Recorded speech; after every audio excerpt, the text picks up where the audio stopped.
السلام عليكم، ازيكم يا حلوين؟ عاملين ايه؟ جمعة مباركة عليكم يا رب. النهارده بقى يوم الجمعة، هنبدأ مع بعض يومنا كده من أوله. هنقوم دلوقتي نحضر فطر خفيف ونشرب قهوتنا ونقوم نشوف غدانا.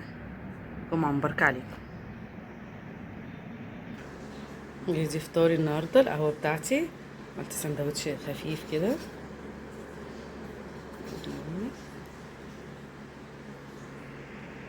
فطار خفيف وسريع.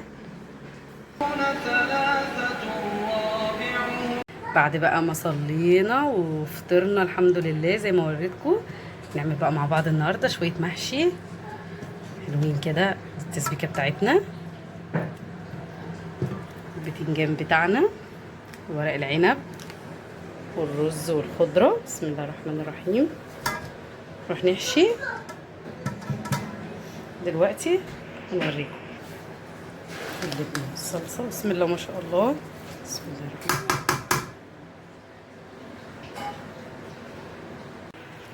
ودي المحشي بتاعنا اتحشى الحمد لله. ورق العنب، كملي ورق العنب. راح بقى ايه، اول ما الشوربه تغلي بالفراخ يعني هنحطهم بقى يتسووا على النار. اتغديتوا ايه النهارده بقى يوم الجمعه؟ اكتبوا لنا وقولوا لنا. دلوقتي بقى حلوين معانا كده فرخه هنسلقها. جاي لي مزاج النهارده ان انا اسلقها عادي جدا بعد ما غسلتها وسبتها منقوعه في ميه بملح وليمون، وفي الاخر خالص رحت غسلها بطحينه زي ما قلنا لكم لو لسه فاكرين. دلوقتي بس بحب اتبلها. انا هسلقها زي ما هي كده سليمه لانها مش كبيره يعني. بحب ايه، اروح هنا مجهزه معايا بصلايه مفرومه مع فلفل اسود ورشه ملح، معايا ورق لورا، ومعايا وحدتين حبهان. اسوج بيها الفرخه كويس جدا واسيبها تتبل ايه شويه كده، نص ساعه مثلا ساعه لو مستعجله عادي. بس هي لما بتفضل شويه في البصل بتبدا. هنا اهو تبلنا الفرخه كويس جدا بالبصل اللي انا عملته والفلفل الاسود ورشه البابريكا، وحطيت ورق لورا وحبهان. هسيبها كده ايه نص ساعه ساعه تتبل زي ما قلت لكم. قبل ما اروح اشوحها، طبعا فراخ مسلوقه يعني نشوحها. بشوحها الاول كده في حته زبده قبل ما انزل عليهم بالميه السخنه. ما بعرفش ابدا اكل اي فراخ مسلوقه الا لما تتشوح. مين كده قولوا لي، مين برضو لازم يشوح الفراخ كده؟ حاسه ان اساسي يعني. ادي البصلايه، حته الزبده، بسم الله، ورقه اللورا، الفرخه بتاعتنا اهي.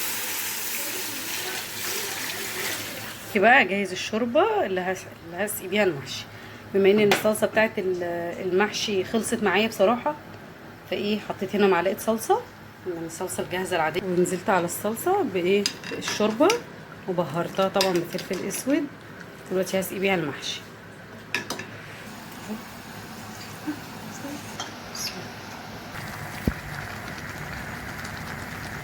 المحشي بتاعنا خلص. بسم الله الرحمن الرحيم.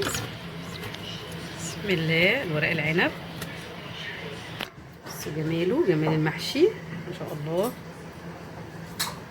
لا، ادي البتنجان بتاعنا. بسم الله الرحمن الرحيم. وبكده اهو غدانا بقى جاهز. ورق العنب بتاعنا والبتنجان والفرخه المحمره بتاعتنا. يا رب يكون الفيديو كان خفيف على قلوبكم ونكون خدنا فكره من بعض. وجمعه مباركه عليكم باذن الله. لو عجبكم الفيديو ما تنسوش تتابعونا وتستنونا في فيديوهات جايه كتير. سلام.